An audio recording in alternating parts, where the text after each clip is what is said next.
मित्रों, हम बाल विकास एवं शिक्षा शास्त्र के भाग 8 में आपके सामने लेकर आए हैं बालक पर वातावरण का प्रभाव।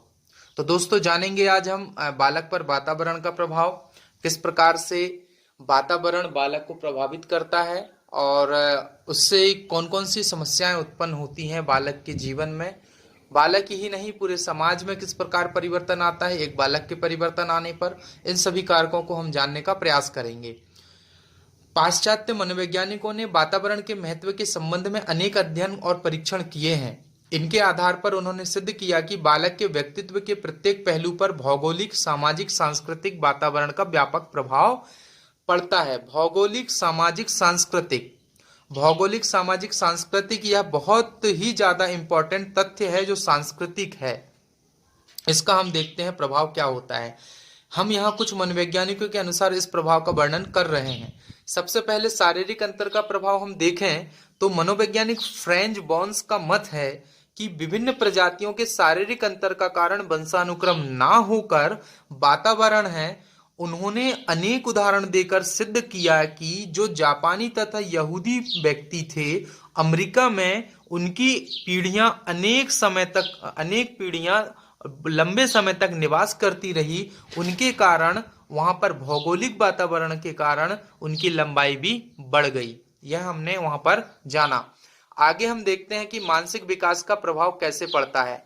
मानसिक विकास, गॉर्डन का मत है, महान मनोवैज्ञानिक गॉर्डन का मत है कि उचित सामाजिक व सांस्कृतिक वातावरण न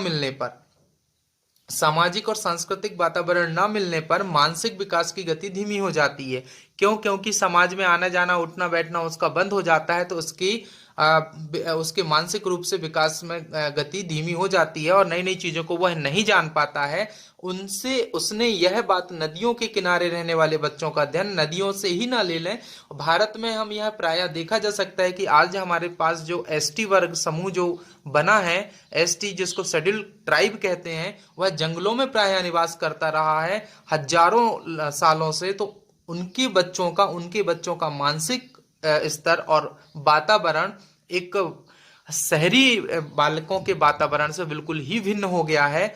अर्थात इन्होंने ये बताया कि जो नदी के किनारे रहते थे, इन बच्चों का वातावरण गंदा और समाज के अच्छे प्रभावों से दूर था, तो उनका विकास रुक गया है और वह एक मुख्य धारा से वंचित हो गए हैं। आज इनको विशेष प्रावधान हमने दिया है एसटी वर्ग के लोगों को आर्टिकल 340 के अनुसार।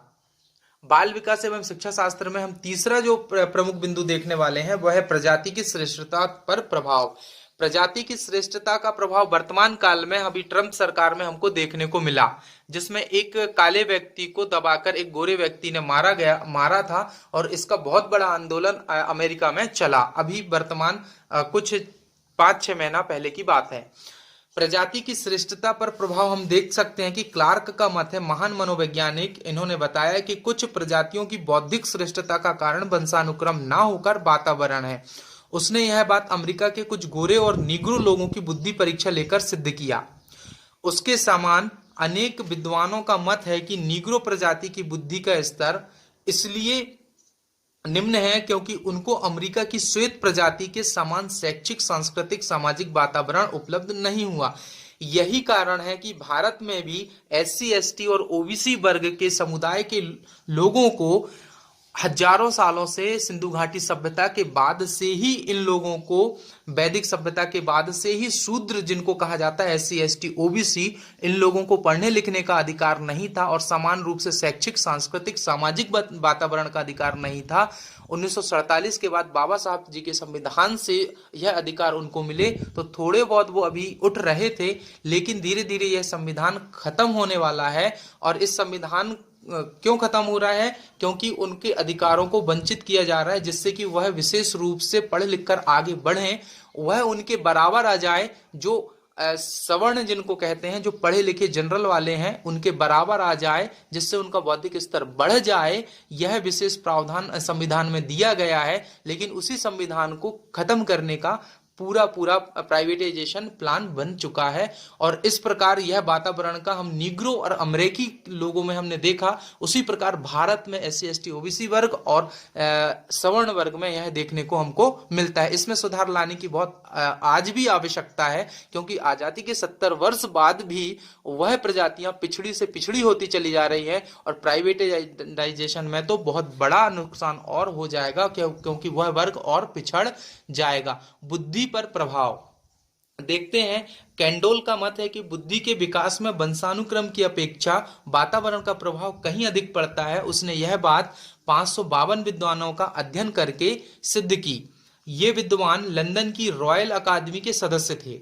इन सदस्यों को प्राप्त होने वाले वातावरण के संबंध में कैंडोल ने लिखा है, अधिकांश सदस्य धनी और अवकाश प्राप्त वर्गों के थे।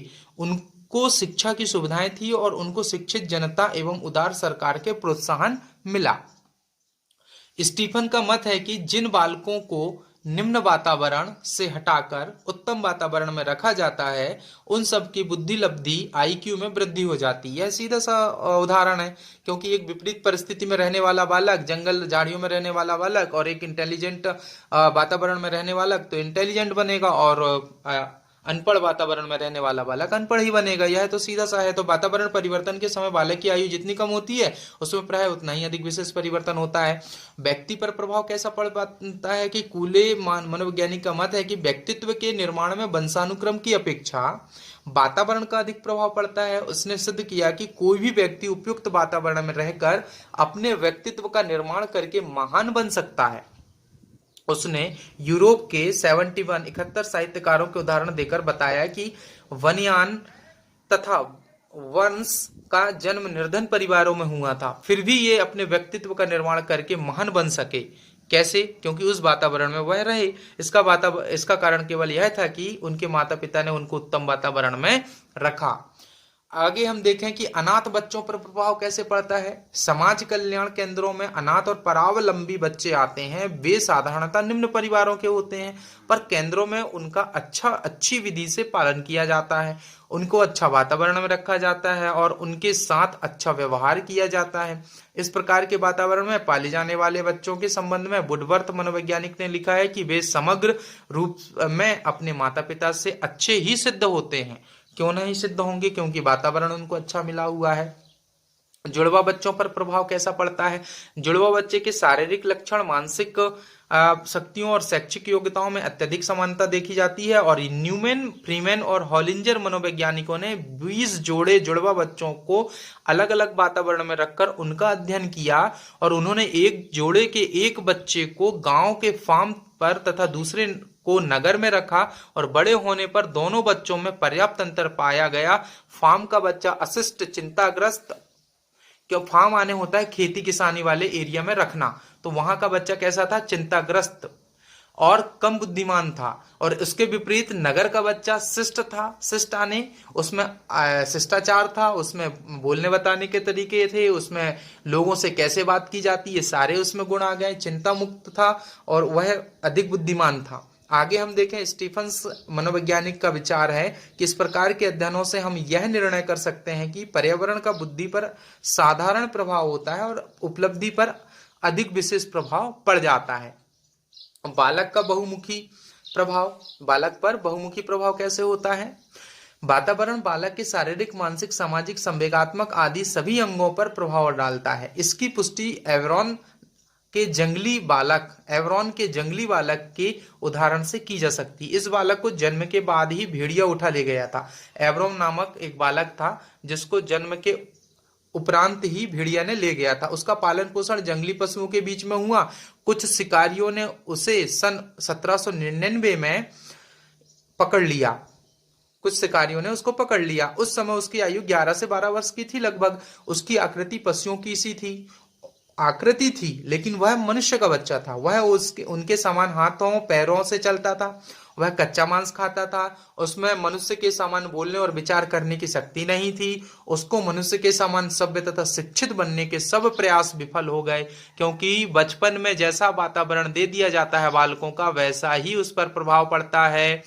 भारत में रामू नामक भेड़िया बालक एवं अमला तथा कमला नामक भेड़िया बालिकाओं के उदाहरण वातावरण का महत्व सिद्ध करते हैं। ये भी मनुष्य बनाने के लिए पूर्ण कोशिश की गई, लेकिन यह मानव नहीं बन सके। कास्पर हाउजर नामक राजकुमार को शैशवावस्था से राजनीतिक कारणों से समाज से पृथक रखा गया।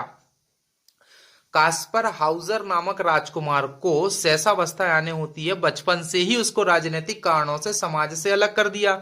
वह केवल उन्हीं ध्वनियों को जिन्हें उसने सुना होगा उच्चारित कर सकता था, बाकी और ध्वनियां वह नहीं जानता था। वातावरण के संचयी प्रभाव का उल्लेख करते हुए स्टीफन्स ने लिखा है, एक बच्चा जितने अधिक समय तक उत्तम वातावरण में रहता है वह उतना ही अधिक इस पर्यावरण की ओर प्रवृत्त होता रहता है, तो वह उतना ही अधिक चतुर होता है।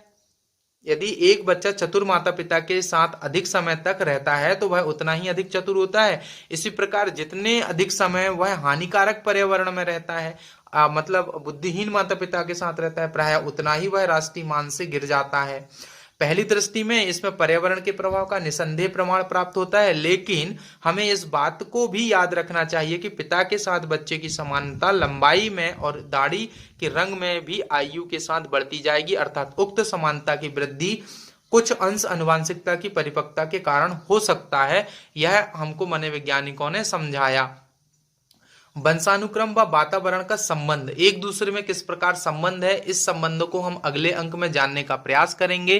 तो दोस्तों, यह वीडियो आपको कैसा लगा, ज्यादा से ज्यादा अपने मित्रों से सब्सक्राइब कराएं, शेयर करें, और भी अच्छे तरीके से हम वीडियो बनाने का प्रयास करेंगे जो आपको और ज्यादा पसंद आए।